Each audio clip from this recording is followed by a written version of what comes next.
Thank you, Preet. Thank you. Hi, everybody. All right. So I'm going to start with a question. I want to know how many of you have worked in consumer packaged goods industry? Oh, hey guys, cool. And then how many of your teams have been embedded in marketing and branding? Cool, awesome. I just wanted to also get a temperature of the room. And before I start, I'm going to tell a story here. And I don't see the notes, apologies. Yeah, it's okay. We're gonna have to do it. All right, so in 2020, it was a very cold January day, very much like this one. I stepped into Lindt USA as a new creative leader. And we're the only in-house team out of 36 subsidiaries worldwide. Ouch, right? So I come from organizations where, like Victoria's Secret, for example, and Natum, a fashion startup, that really put design at the center. We were really looking at the entire human experience, and where strategically design was, part of the conversation. And I enter a world where it's an afterthought. So the team of 4 that I'm working with now is the aesthetic emergency room for the business. We're always on call. We're always left out of strategic conversations, out of the room. Design decisions are made without us, and consequently, morale is evidently low. And the perception is very, very clear. Very clear. Design is just a support. It's just a service here. It's not a strategy. So many of you are probably thinking, what the hell was she thinking going into Lindt, right? We've heard of low design maturity. Thank you, Peter. Those were great conversations on LinkedIn I've been seeing very recently. But it really ties in picking a path when you're a leader. You can either put your head down and wait a year and switch the job and join a company where design is at the center and you could really, really focus on your craft. Or you see this as an opportunity to rewrite the narrative. So today I'll share how a small but mighty team has pushed beyond the limits to become strategic partners. Along the way, you'll gain leadership insights and a framework that is very personal to me that I call CARE, to reshape creative value, team capabilities, and design perception. My goal for you today is to help inspire you to transform the way that you work and the way that you lead. So despite being embedded in marketing, the creative team was always still treated like a downstream service, especially in the product development process. Instead of being part of those strategic conversations that we wanted to be part of so badly, we were handed projects at the final stages, leading to an assembly line approach of communication. And this is where design was simply the last stop rather than the integral part of the entire journey. And 3 months in to being a new leader at Lindt, COVID-19 hits. This transformed the way we worked. Our team was a very multi-sensory team, and now we were online. While marketing doubles in size because everyone wanted chocolate during COVID. Creative remained stagnant, right? Our workload started multiplying. It was seeing our influence within the business shrink. And we were drowning in demand, and yet we were still fighting very, very hard to be heard. And many of you can probably relate to this. So processes are being structured, but without our input. Design decisions again are being made without us, and mistakes keep piling up. We witnessed cross-functional teams spending over 2,000 collective hours fixing errors that could have been prevented if creative had been part of the conversations earlier. So I watched each individual face on the creative team on our morning calls, a window into their utter frustration. So it's in these moments I remembered something very early in my career. A CEO once told me during an exit interview, someone I very much looked up to. He looked at me and he said, "Maryam, you care too much about people." But here, facing the storm with this team, I realized something. Caring is not a weakness. It is the foundation of leadership and a catalyst for growth. And it's what led me to the CARE framework, to cultivate, align, reflect, and empower. And this quote, or post, excuse me, that I found, Ian Merlin, I've worked with him before. He's a creative director at Crowd8. And he posted this saying, somewhere many years ago, I read a quote. I do not remember who said it. So if you guys know who may have said it, please tell me, and Ian. But it went something like this. A businessman looks at the world and asks, how can I see this thing and make me rich? The creative mind finds the truth within and asks, how can I take this thing and enrich the world? So let me break down each pillar of the CARE framework. So the cross-functional teams operated in silos. This is our major challenge, right?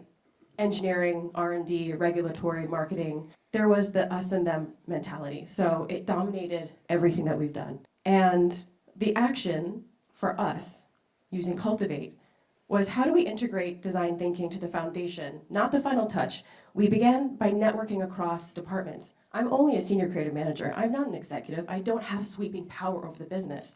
But I did realize that networking creates influence. When you start to discover shared values between teams sharing the same struggles you are, the buy-in is immense. So we were able to start breaking down barriers with finding these collaborative shared values. We created work sessions, inspirational work sessions, snack and learns, anything possible. We even went the route of bringing in a professor who specialized in Shakespearean theater. Very strange, but we did it because we realized communication was a major barrier for us. And in order to meet and connect with cross-functional teams, we had to leave titles at the door. And we had to connect as humans. And storytelling about your own personal lives made walking into the office and working on very stressful, high-demand environments easier. So these weren't just meetings. They were intentional moments, cross-functional, what I like to call design fluency building opportunities. So the outcome was we were growing trust. We did influence, and teams started seeing creative, not as just a service, but as a business partner. The shift was not immediate, but over time, it happened. So for Align, it's all about connecting growth to strategy.